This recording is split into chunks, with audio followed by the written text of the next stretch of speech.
Hello, my name is the Big Man, and I'm here at Eastlake Gungahlin Club to interview Diego Iglesias, the NPLW head coach. I'll see you inside.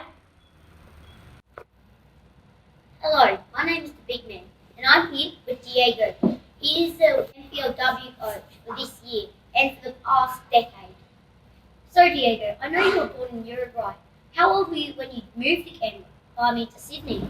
Oh, I was only a little bloke. Yeah, I must have only been about 3. Yeah, we moved, we migrated across from Uruguay in the early 70s.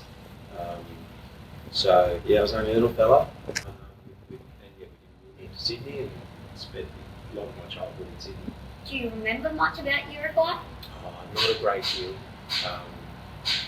What I know about Uruguay is, having spoken to cousins and family trips back there and stuff, but no, most of my memories are from growing up in Sydney.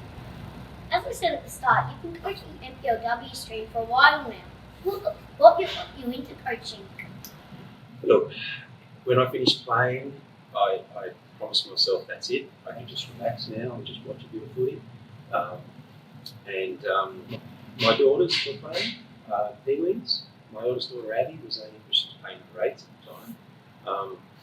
And we went to a few games and thought to myself I probably needed a bit of help with organising, and there wasn't a lot of experienced coaches to guide the girls, and so I got involved. It just grew from there. How would you describe your coaching style that helped influence the NPLW stream? Look, the style that I like to, and the style that I have today, changes as you experience and as you mature. Your philosophies and your beliefs change a little bit. Yeah.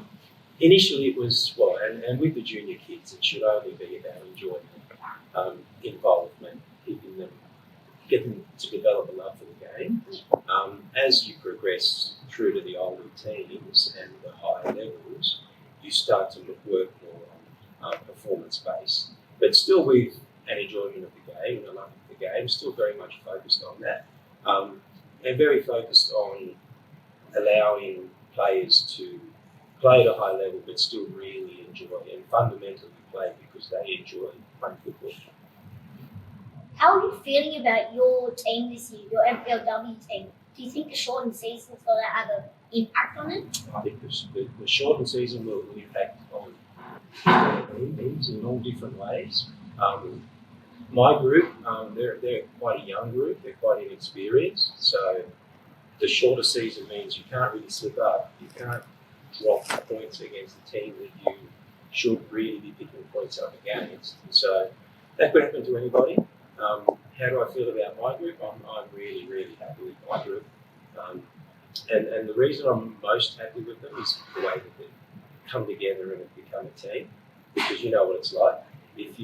When you're playing a team and everyone gets along and knows each other and trusts each other, it's easy to play. Much easier. Yeah. Do you still play by any chance? Yeah, I do. Every now and then, when my old legs left me, I have a run. What position did you play? I've always played around the middle of the park. Is that your favourite position? Yeah, I do like it. I like being in the middle. I don't like being one of those crazy guys that runs up and down the wing. Where do you play? I play centre back or midfield. Perfect. How do you think the lockdown period impacted your training? Do you think people trained less? Do you think people trained harder by themselves? I think we're obviously not on the park, but people were still training. We tried to train up here a little bit in the theory.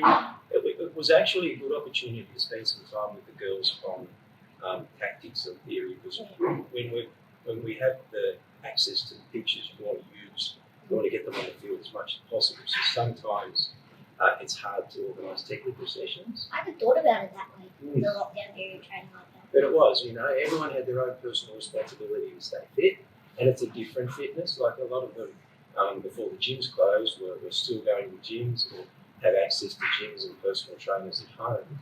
But the moment all that shut down, the challenge was, how do you stay kind of fit? It's not football fit, it's your own fit. And then we took it as an opportunity to try and review and expand on some of the tactical stuff. Do you think the tactics have improved? I think it helped in that the girls understand better the things I'm trying to get across and the individual job descriptions in each position. It allowed us to spend that time and really go over that, and get the old whiteboard out and talk about stuff as a group. So it was beneficial in that regard. Still would have loved to have been on the field, but you've got to do what you can, don't you? Yeah. Do you prefer playing or prefer coaching other players? I like playing. Coaching is good fun. Coaching can be a pain sometimes. Okay, it's very rewarding, but there's nothing like getting on the field, is there? Yeah. So you've been coaching in Gungahlin for a number of years now. Have you seen any change in the style of football or how football's been played? Yeah, football's. When you've been around as long as me, you see the way football's changed generally, across the world.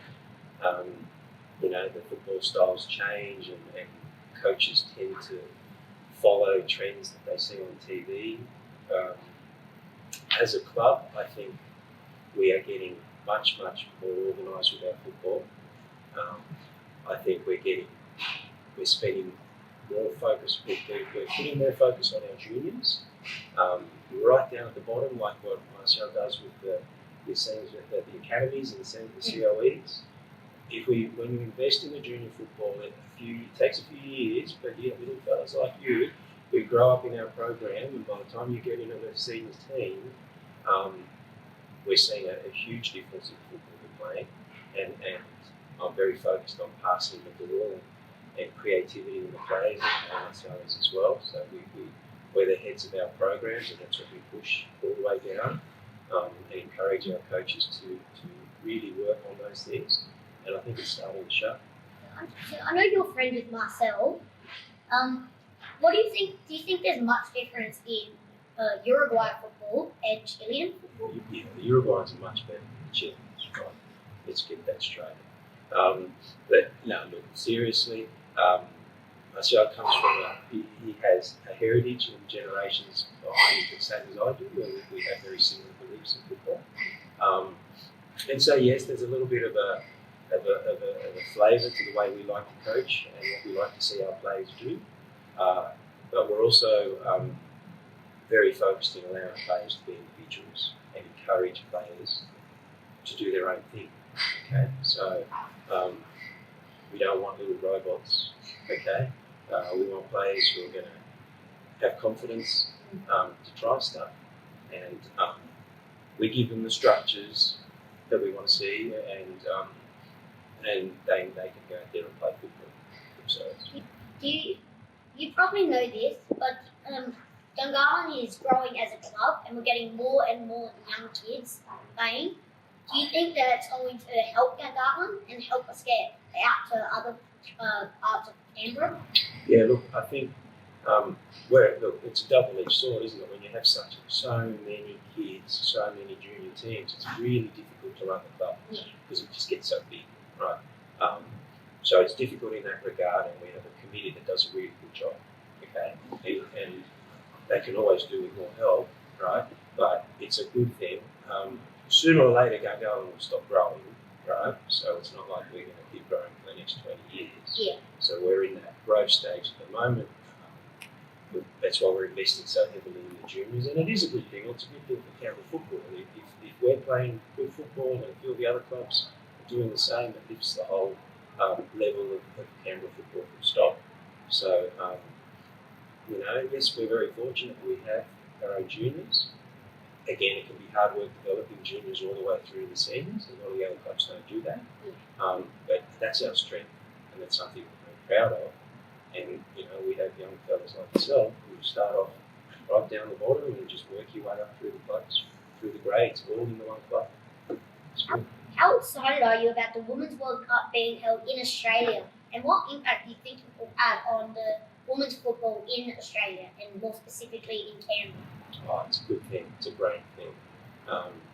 Some people around town will be cranky that we may not be getting a game, but I don't think that matters. We're close enough to be able to go and watch very best women play football. It's fantastic for the women's game. It's just women's sport in general here in Canberra. So it's a great opportunity, and it's really cool when there's a World Cup. You know, and it's even better when it's when it's nearby, or even in our case, it's going to be right here in Australia, and we can have access to those games. Teams will be training here. There's going to be national teams training here, which is going to be fantastic because we're going to be able to have access to the best footballers from other countries as well. I think it'll be great, and football will get huge coverage over that time. So I think it's a good thing. Unlike the A-League, the Women's Australian League has a Canberra team. Do you know any Gungahlin players that have gone up and played in the Canberra League? The Canberra team? Yeah, well, we've got a few Canberra players. We've got a few Gungahlin juniors who have made their ways into the academies and made it into that squad. We've got Emma, she's going great guns. And so, yeah, we're showing that there is talent, that there is talent here that can go all the way through. It's a little bit different with the W League, with the women's, because there's a lot of imported players that come into that, because we sort of on in the off season. So when the European season finishes, our season starts, a lot of those players will come here and play some football. Yeah. But no, it's a good thing. We're lucky that we have the stream and the pathway that women can go right through and get into Canberra United or one of the other W League teams. It's great. Okay. Thank you for talking with me today, Diego. I hope you have a good day. You too, buddy. Thanks a lot. Thank you for watching Interviews with the Big Man with Diego. I hope you have a good day.